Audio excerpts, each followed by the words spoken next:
मध्य प्रदेश के विदिशा की रहने वाली वैशाली विल्सन के आंसू नहीं थम रहे।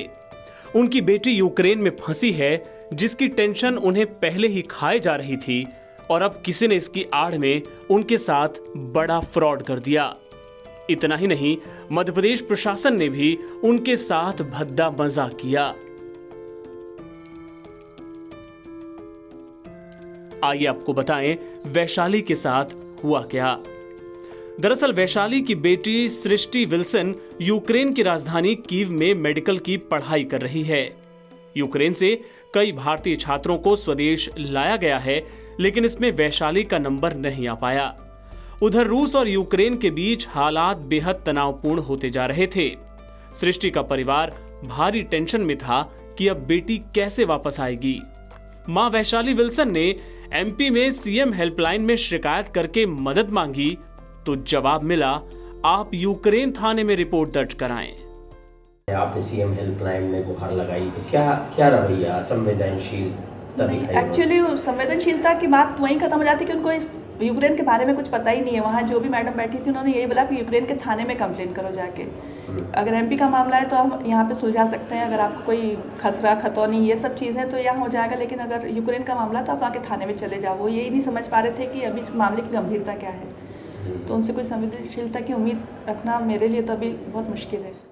वैशाली के साथ हुए इस भद्दे मजाक की खबरें मीडिया में आईं तो बुधवार को उनके पास प्रधानमंत्री कार्यालय के नाम से एक कॉल आया। उनसे कहा गया कि बेटी को यूक्रेन से वापस लौटाने के लिए 27 फरवरी का टिकट करा दिया गया है, आप 42,000 रुपए जमा करा दीजिए। फोन करने वाले ने अपना नाम प्रिंस बताया और कहा कि वो पीएमओ में यानी प्रधानमंत्री दफ्तर में असिस्टेंट है। बेटी की सुरक्षा के लिए बेचैन मां ने कुछ वेरीफाई नहीं किया, बस यहां वहां से पैसे जुटाकर दिए गए अकाउंट नंबर में जमा करा दिए और निश्चिंत हो गई कि अब तो बेटी घर आ ही जाएगी। वैशाली ने बताया कि उसकी इस शख्स से कई बार बात हुई और उन्हें जरा भी शक नहीं हुआ, लेकिन पैसा जमा कराने के बाद से ही अब इस शख्स का नंबर बंद आ रहा है। वैशाली ने अब पुलिस में ठगी की शिकायत दर्ज कराई है। अक्सर देखा गया है कि किसी भी संकट के समय ऐसे फ्रॉड सक्रिय हो जाते हैं और लोगों की मजबूरी का फायदा उठाना शुरू कर देते हैं। वैशाली ऐसे ही ठग का शिकार हो गई।